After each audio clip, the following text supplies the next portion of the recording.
Sir ने बहुत important जानकारी दी है हमको। सॉइल हेल्थ पर काम करना है जो हर फसल के लिए जरूरी है।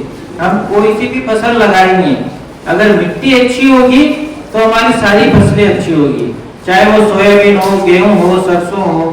वह क्रॉप साइकिल को अपनाना है, एक ही फसल बार बार नहीं लगाना। जैसे हम हर साल सोयाबीन लगाते जा रहे हैं, इस बार खेतों में कीड़ों वाली समस्या देखने को आई है, जो पहले आज से कभी नहीं थी या बहुत कम रूप में थी। भयंकर रूप से कीड़े हो रहे, जड़ें खा गए, क्रॉप बाहर से अच्छी दिख रही थी और जब खेतों से निकाली तो जो 4 क्विंटल 5 क्विंटल सोयाबीन होती थी वो 1 से 2 क्विंटल हुई है। तो हमें सॉइल हेल्थ पे काम करना पड़ेगा, जो सर ने जानकारी दी उसको मानना पड़ेगा, क्रॉप साइकिल अपनाना है, देशी खाद डालना है, वह समय समय पर जो जरूरी चीजें हैं वो अपनाना है। धन्यवाद।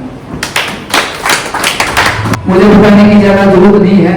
पपीता रेड लेडी की खेती आज आप जिसको सुन रहे हो, non seed India private limited एक ऐसी कंपनी है जो कंपनी, अगर इसका तैयारी भाषा में कहूं तो किसान का मित्र। हम लोग किसान के मित्र हैं और आगे जो आने वाली जनरेशन है उस जनरेशन को देखते हुए हम लोग आगे काम करते हैं। हम लोगों को ये पता था कि आने वाली जो फैमिली है हमारी, जो परिवार है, पहले हमारे परिवार 30 बंदे 35 बंदे ऐसे होते थे। आज जो हमारे परिवार है वो 2 3 4 5 बस यहाँ तक। पहले हमारा जो तरबूज था, हमारा तरबूज था 10 किलो का 12 किलो का। आज 2 मियां बीवी, 1 या 2 के बच्चे, एक आध है जो माँ बाप को साथ में रखते हैं। तो कुल मिला के अगर बात करें तो 4 और 6 के बीच में सब सिमट गया है। तो उन लोगों को 2.5 किलो का तरबूज चाहिए, 12 किलो का तरबूज उनसे खाया ही नहीं जाएगा। इसलिए हम लोगों ने 2004 में ही आइस बॉक्स वाटरमेलन किलिंग के नाम से उतार दी थी। उसके बाद पपीते में क्रांति लेके आएगी। पहले क्या होता था कि देसी जो बीज होते थे उनके अंदर क्या होता था कि किसान ने अगर एक खेत में 1200 पौधे, 1 एकड़ में 1200 पौधे लगा दिए, उसके बाद पता चलता था जब फल आता था, यानी कि किसान मेहनत करता रहता, जब 7 महीने हो जाते थे तब पता लगता था कि इनमें से आधे जो पौधे हो नर पौधे, मेल पौधे, यानी कि नर मेल पौधे बच्चे पैदा नहीं कर सकते, फीमेल जो होती हैं वही बच्चे पैदा कर सकती हैं। इसलिए इसका नाम रेड लेडी है। रेड लेडी ने कैसी क्रांति लाई कि एक ही पौधे के अंदर मिक्स करके दे दिया मेल और फीमेल का, यानी कि अगर किसान ने 1200 पौधे लगाए हैं तो आपके 1200 के 1200 पौधे आपको पैदावार देंगे, फल देंगे। उस वैरायटी का नाम है रेड लेडी। इसलिए नॉन वालों को हमेशा ही जो क्रांतिकारी लोग हैं, क्रांतिकारी लोगों के नाम से संबोधित किया जाता है, क्योंकि हम लोग किसानों को जगाते हैं। हम लोग एक क्रांति लेके आते हैं कि अगर किसान आज नहीं जागे तो आने वाला जो समय है किसानों के लिए खतरनाक साबित होगा। इसलिए नई नई वैरायटी हम लोग लेके आते हैं। तो इनमें से रेड लेडी है और डॉक्टर साहब उसकी नर्सरी करके पूरे भारत में पौधे भेजते हैं। आप सबको पता है इन चीजों का, और जो वो पौधों की जो क्वालिटी देते हैं उसका भी हम सबको पता है। दूसरा, डुप्लीकेसी, मैंने आज तक इनके सामने कभी भी ऐसी कोई समस्या आई नहीं है कि डुप्लीकेसी का इन्होंने काम किया हो, कभी नहीं करते। ओरिजिनल पपीते के पौधे, रेड लेडी 786 के पौधे डॉक्टर साहब पूरे साल किसानों को पौधे लेने का ही सीमित नहीं है। बहुत सारी नर्सरी वाले क्या करते हैं, किसान को पौधा दे दिया, उसके बाद वो मरे या जिए नहीं। इनकी सलाह होती है किसानों को, ये टाइम से सब किसानों को आज ये खाद लगेगा, आज ये स्प्रे डलेगा, आज ये दवा डलेगी, अब हार्वेस्टिंग का टाइम हो गया है। यानी कि कैसे हाथ पकड़ के रखते हैं कि बीज बोने से लेकर और जब तक किसान का फल मंडी में नहीं चला जाता तब तक डॉक्टर साहब किसान के साथ खड़े रहते हैं। और मैं तो डॉक्टर साहब का आभार प्रकट करना चाहूंगा कि आज वो एक ऐसा सोशल कार्यक्रम कर रहे हैं जिसमें कि हम नॉन सीड वाले लोग हम भागीदार हैं उस चीज में। तो आगे की स्लाइडों में पहले तो ये आप देख रहे हैं कि ओरिजिनल पौधा है रेड लेडी का। आप सबने यहाँ खाया है, सबने यहाँ देखा है पपीते के बारे में। पपीता कैंसर नहीं होने देता, पपीता पेट की बीमारियां नहीं होने देता।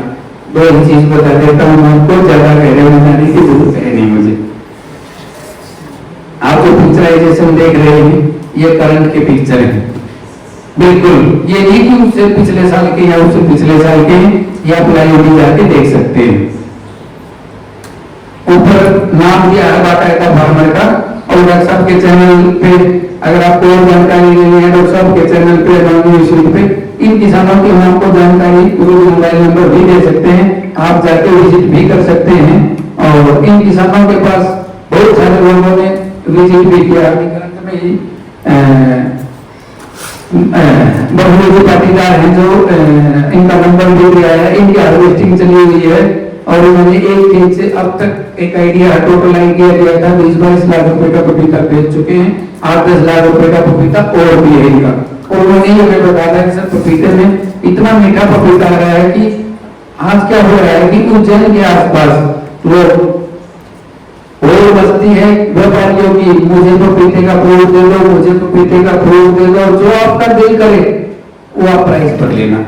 किसान को क्या चाहिए कि उसके खेत से माल बिक जाए, तो समय बचेगा, मंडी के जो मासाखोर हैं उनसे किसान बचेगा। तो अपनी चीज को अगर आप खेत से बेचने में कामयाब हो जाते हैं तो हमारे देश का जो अन्नदाता, हमारे देश का जो किसान है वो कभी भी मरेगा नहीं।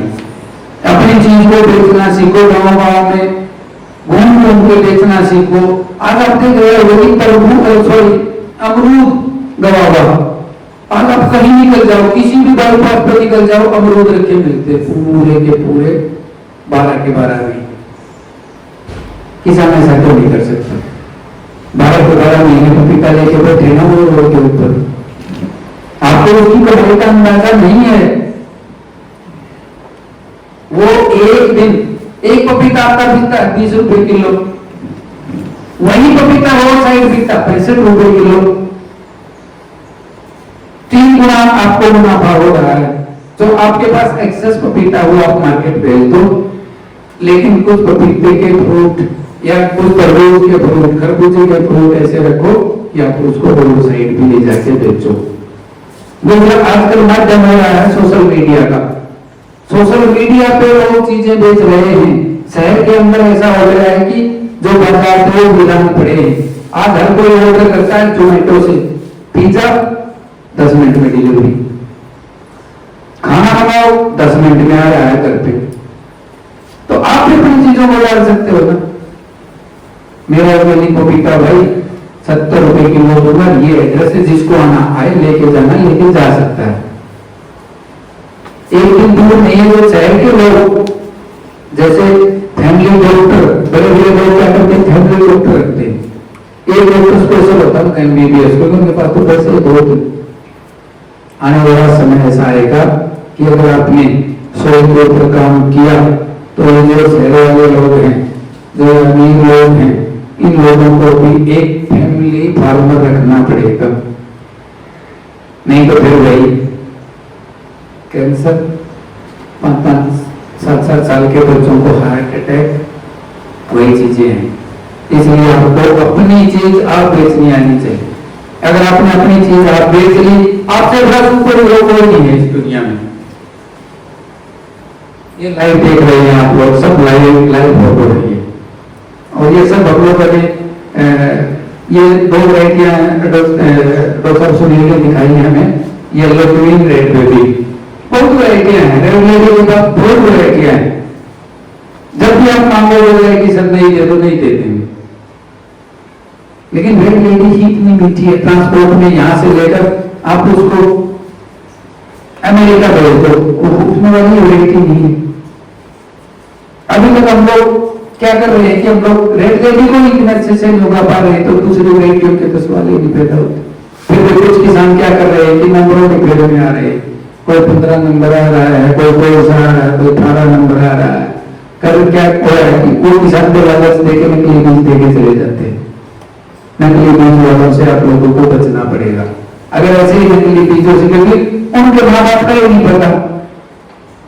अब जब हम लड़की के लिए रिश्ता देखने जाते हैं, लड़के के लिए रिश्ता देखने जाते हैं, तो हम लोग तो धर्म तक मिला लेते हैं, आपस में कुंडलियां मिला लेते हैं, लेकिन जब फोटो लेने जाते हैं या बीज लेने जाते हैं तो कोई नहीं पूछता।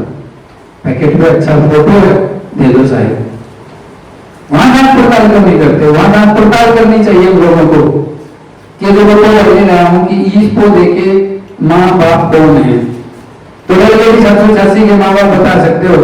रेलवेटी 786 के माँ बाप हैं, यानी कि वो ब्रीडर हैं जिन्होंने इस वैरायटी को पैदा किया, उन ब्रीडरों के बाकायदा नाम है।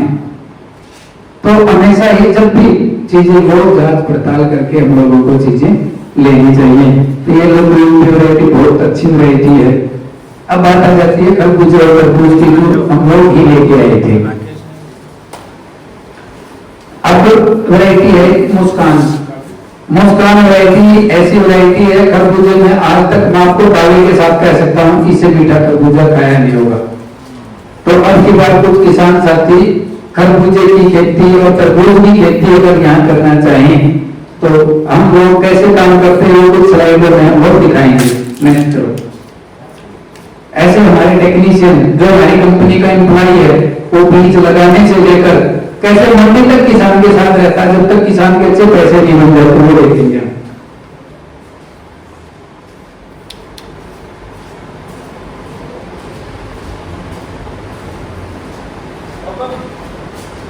ये आप देख सकते हैं नई नई आप चीजें, ये रोड साइड में भी आप लगा सकते हैं अपने, जिसका खेत रोड साइड पे लगता है रोड के साइड में लगा हुआ आपकी चीजें। अब खेत में से कैसे पैकिंग भी कैसे करवानी है ये भी हमारी कंपनी का एम्प्लॉय आके बताता है बाकायदा।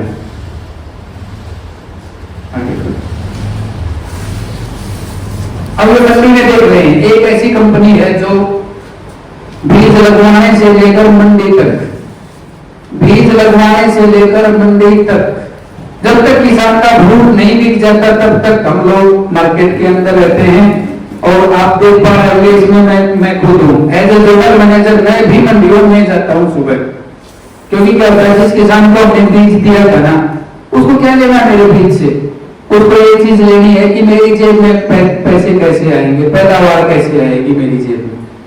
तो उसकी जेब में पैदावार कब आएगी, जब हम उसका बीज लेने से लेकर और जब तक उसका फल नहीं बिक जाता तब तक हम उसका हाथ नहीं छोड़ते। और दुनिया की सबसे मीठी वैरायटियों की अगर बात करूं तरबूज और तरबूज दोनों में, तो नॉन यू सीड से अच्छी किसी के पास भी नहीं है। और हम लोग ये चीजें सोशल मीडिया के माध्यम से भी आज कर रहे हैं और चैलेंज दे रहे हैं हम लोग, अगर किसी के पास हो तो वैरायटी को भी खाने में सबसे मीठी खरबूजे भी, उसके बाद मुस्कान, उसके बाद और कुछ वैरायटी है मेरे पास, तरबूज में जन्नत वैरायटी, उसके बाद मन्नत वैरायटी, और एक अंदर से पीली वैरायटी, कोई बाहर से पीली वैरायटी। हम लोगों की जो स्ट्रेंथ है, हम लोगों की जो ताकत है वो ब्रीडिंग ताकत है हम लोगों की, इसलिए हम लोग दावे के साथ किसी भी चीज को फेस कर सकते हैं। ये मार्केट में हम लोग खुद काम करते हैं जाके, आप देख पा रहे हो कि हर मार्केट में खुद जाके काम करना,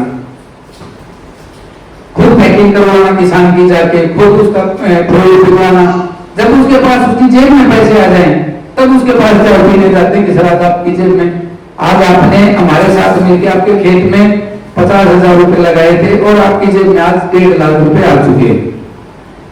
उस टाइम हम लोगों को संतुष्टि मिलती है कि हाँ हम किसान के अच्छे साथी। उसके बाद जो फ्रूट खरीद के ले जाते, जो गाँव में रेडियो में भर के फ्रूट बेचते हैं उनके पास भी जाते हैं, उनसे भी पूछते हैं आपने नॉन यू सीड का तरबूज खरीदा था, आपने लोगों को घूम घूम के बेचा, आपको कुछ पैसे बचे क्या? वो बोलता है जी मुझे भी पैसे बचे। यानी कि क्या हो रहा है कि बीज लेने से जब तक वो फ्रूट खाया नहीं जाता तब तक हम लोग साथ में रहते हैं। इसलिए मैं बोला जाता था किसान का सच्चा मित्र। उसके बाद जैसे मैं आज आपको बता रहा हूं, उसके बाद खेत पे जाके किसानों की मीटिंगें ली जाती है। जब हम किसानों की मीटिंगें लेते हैं तो हमें समझ में आता है कि किसान को मुश्किलात क्या क्या आई है ये लगाने में, किसान को पैसे कितने बचे हैं, और आज हमें एक किसान को जागरूक किया इस एरिया में, अगली बार हमें कितने किसानों को जागरूक करना है, टारगेट होता है। आज आप यहाँ के जो किसान हैं वो पपीते को लेकर जागरूक हो चुके हैं, लेकिन आज भी वही सीरियल को रोक लगा रहे हैं। तो किसानों को जागरूक करने के लिए अब की बार हमारा मिशन है कि हम यहाँ 5 से 7 एकड़ में तरबूज और खरबूजे की खेती कराएं नई टेक्निक के साथ। उसके बाद ऐसे ही किसानों की बड़ी मीटिंगें खेत में गिरेंगे और 20 किसानों को बताएंगे, जिससे कि हमारे देश का किसान सुधर हो।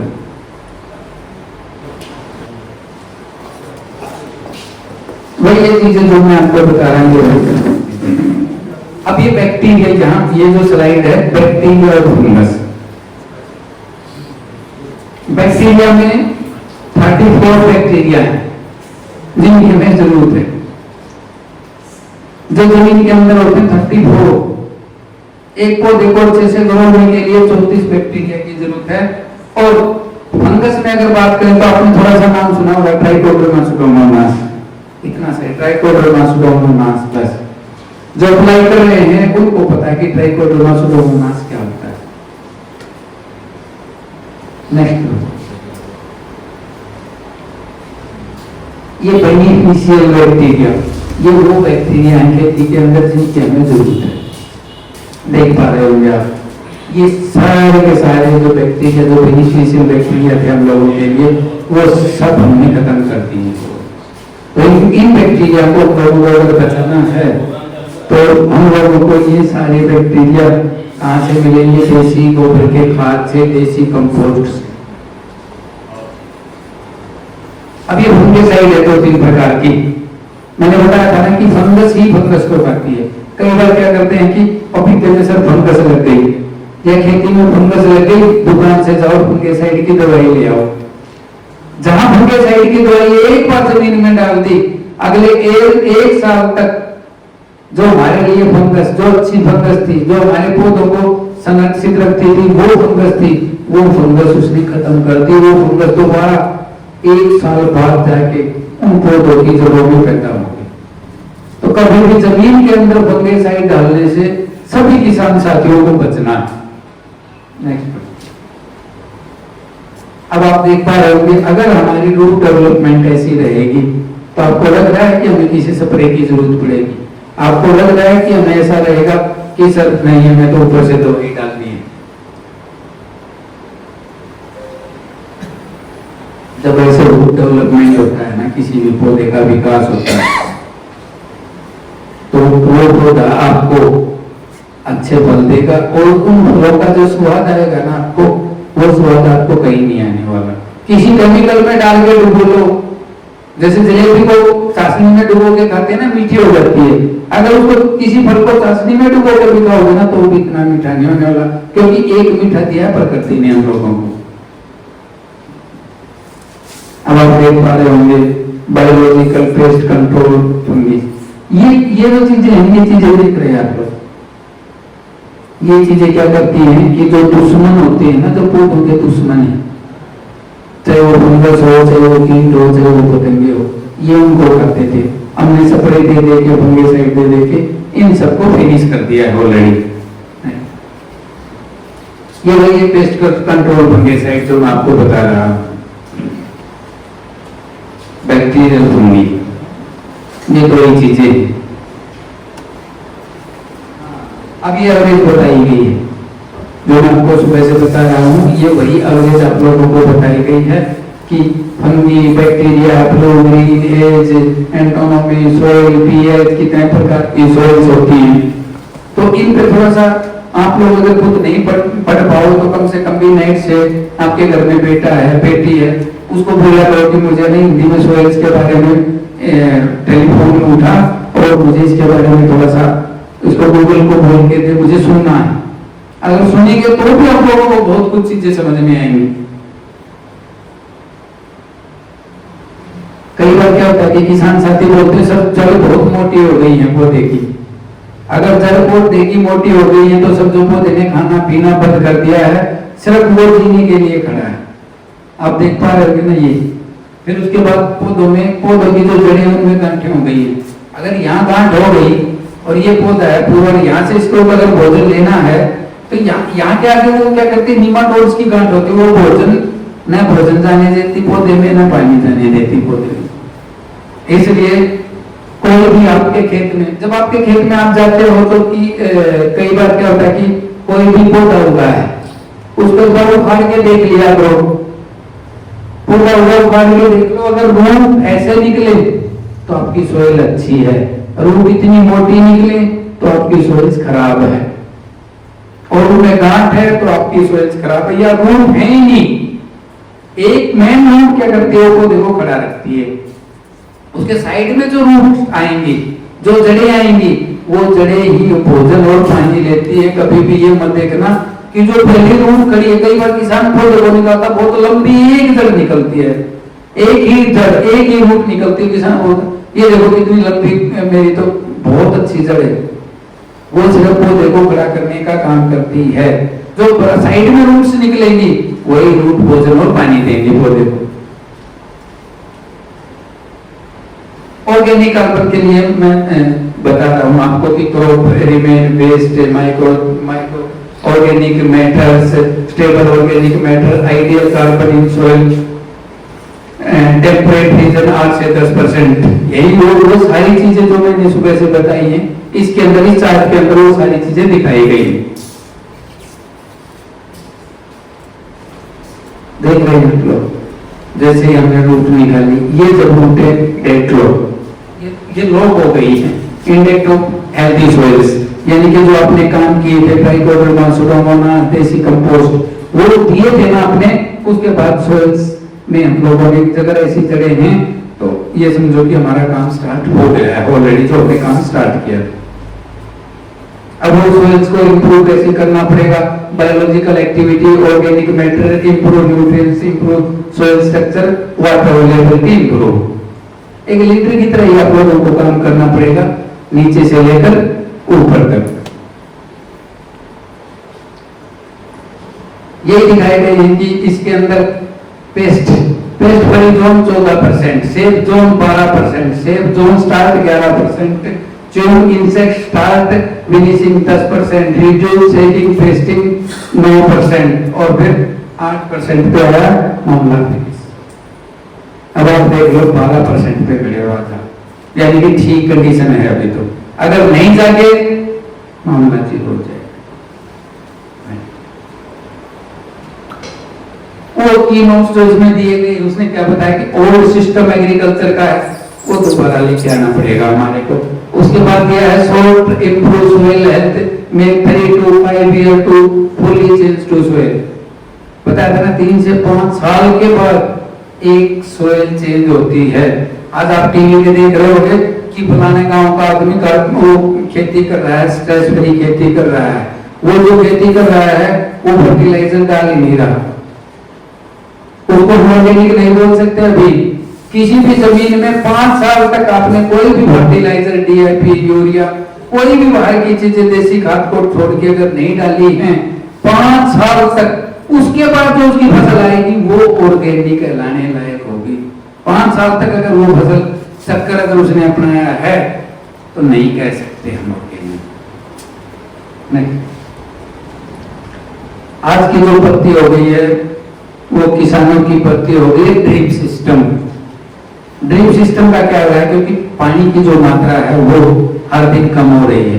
पानी की मात्रा, पानी बचाने के लिए ड्रिप भी दी, ऐसी विधि आई है जिस विधि से किसान एक पौधे को, अगर जैसे डॉक्टर साहब किसी को 3 ml 2 ml दवाई लगवानी हो तो इंजेक्शन में भर के डॉक्टर साहब उसको दवाई दे दे तो एक आदमी को 3 ml दवाई आपको काफी थी, आप ठीक हो जाएंगे।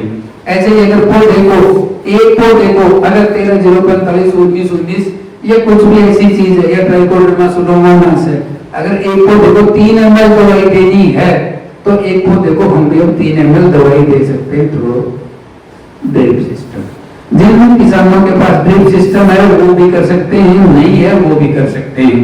जिनके पास ड्रिप सिस्टम है वो तो टपका सिंचाई से डाल सकते हैं। जिन किसानों के पास ड्रिप सिस्टम नहीं है वो 200 लीटर के एक ड्रम के अंदर एक फुटी लगवा ले, जैसे कैंपर आते हैं ना पानी के, ऐसे लगा लो और जो मटेरियल उसको बनाना वो थोड़ा सा ऊपर करके छोड़ दे, ताकि जब हम खुला पानी खेत को देंगे तो टप टप टप टप जहां से मेन सोर्स जा रहा है पानी का पूरे खेत में वहां रख दो, वो पानी टपक टपक के जाता रहेगा और आपके खेत को जो कार्बन चाहिए, ट्राइकोडर्मा सुडोमोनास, स्पेसिलोमाइसिन, इन सब के थ्रू आप अपने खेत को दे सकते हो।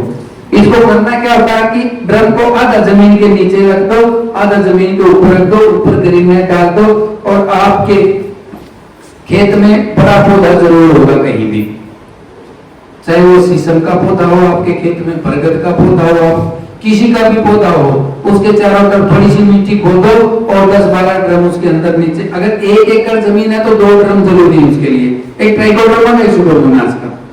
अगर एकड़ के हिसाब से ड्रम भी अगर ले लोगे, अगर 10 एकड़ जमीन है तो 20 ड्रम लेके रख लो एक बार। और ये एक ऐसी पूंजी लगानी है, 250-300 रुपए का एक ड्रम आ जाता है। ये अगर टोटल खर्चे की बात करूं, किसान को पहली बार में अगर 5 एकड़ का किसान है तो उसको सिर्फ 2,500 रुपए का खर्चा आने वाला पहली बार में।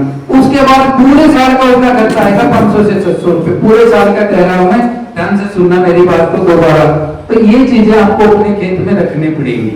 अगर ये नहीं रखी तो जो सोई साहब लोगों की डल होने वाली है वो डल हो जाएगी और आपके हाथ में फिर वो बोलते हैं कि लूटी हुई संतलक का लाचार राजा।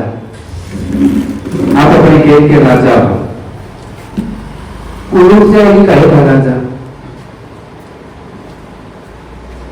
किसानों ने ये चीजें शुरू कर दी। अभी एक्चुअली मैं 14 साल राजस्थान में, हरियाणा में, उधर नॉर्थ में काम करके आया हूँ। जितने मेरे किसान मित्र थे, मैंने ये चीजें करवाई है 250 किसानों के पास। एक ऐसा किसान है जो भाड़े पे लेके खेती करता है, वो आज 400 एकड़ में खेती करता है, लेकिन सारी खेती भाड़े पे लेता है, खुद की जमीन नहीं है। महादेव प्रसाद यादव, राजस्थान कोटपुतली से। और जमीन आप देख रहे होंगे छोड़ पूरी रेत, उसके अंदर कुछ नहीं, लेकिन वो आज भी 5 से 7 करोड़ रुपए की सब्जी बेचता है हर साल, 5 से 7 करोड़ रुपए की। लेकिन ऑर्गेनिक मैटर पर बहुत ध्यान करता है। पिछली बार अगर कोटपुतली में अगर आप कभी जाओ या कोई साथी हो, कुछ भी हो, आप खुला चले जाओ, उनसे पूछ सकते।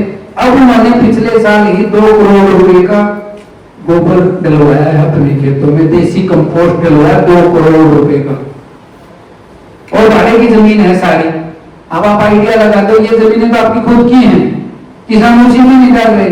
उस आदमी ने भाड़े की जमीन में 2 करोड़ का गोबर डाल दिया, उसको पता है कि 2 करोड़ का जो गोबर डाला है, एक ही फसल मुझे 2 करोड़ के 4 करोड़ करके देने वाली है।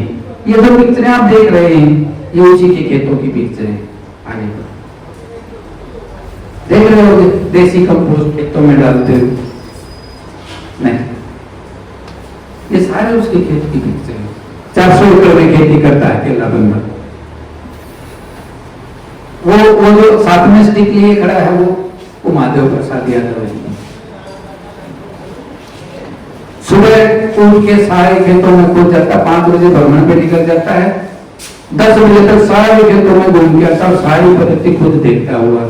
आपके तो खुद के छोटे खेत है, बड़े खेत है, तो आप तो खुद देख सकते हो, खुद संभाल सकते हो आपके खेतों को। बहुत बहुत धन्यवाद आपका, आपने बड़ी शांति के साथ मेरी बातों को सुना है, और आप सबका मैं आभार व्यक्त करता हूं। धन्यवाद।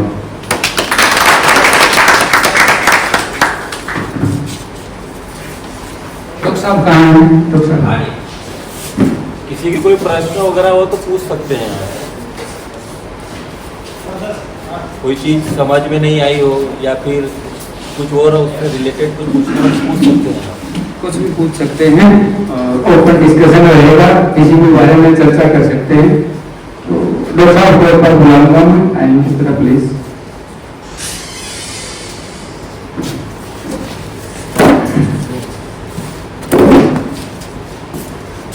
आपका दोबारा धन्यवाद डॉक्टर साहब, आपने जितना अच्छा समय लोगों को दिया है, और हमारा ये जो ओपन डिस्कशन हुआ है, मुझे उम्मीद है कि आपके चैनल के थ्रू, आपके चाहने वालों के थ्रू एक अच्छा मैसेज आप सब किसान साथियों तक पहुंचा होगा।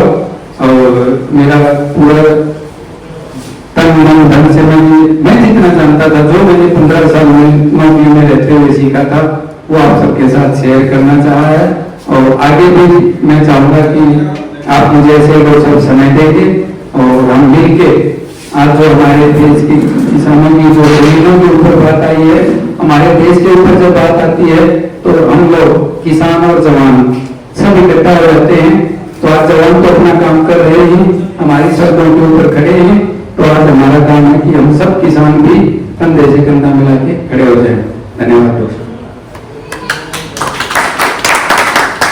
सर ने बहुत इम्पोर्टेंट जानकारी दी हमको। सॉइल हेल्थ पर काम करना है, जो हर फसल के लिए जरूरी है। हम कोई सी भी फसल लगाएंगे, अगर मिट्टी अच्छी होगी तो हमारी सारी फसलें अच्छी होगी, चाहे वो सोयाबीन हो, गेहूं हो, सरसों हो। वह क्रॉप साइकिल को अपनाना है, एक ही फसल बार बार नहीं लगाना है। जैसे हम हर साल सोयाबीन लगाते जा रहे हैं, इस बार खेतों में कीड़ों वाली समस्या देखने को आई है, जो पहले आज से कभी नहीं थी या बहुत कम रूप में थी। भयंकर रूप से कीड़े हो रहे, जड़ें खा गए, क्रॉप बाहर से अच्छी दिख रही थी और जब खेतों से निकाली तो जो 4 क्विंटल 5 क्विंटल सोयाबीन होती थी वो 1 से 2 क्विंटल हुई है। तो हमें सॉइल हेल्थ पे काम करना पड़ेगा, जो सर ने जानकारी दी उसको मानना पड़ेगा, क्रॉप साइकिल अपनाना है, देसी खाद डालना है, वह समय समय पर जो जरूरी चीजें हैं वो अपनाना है। धन्यवाद।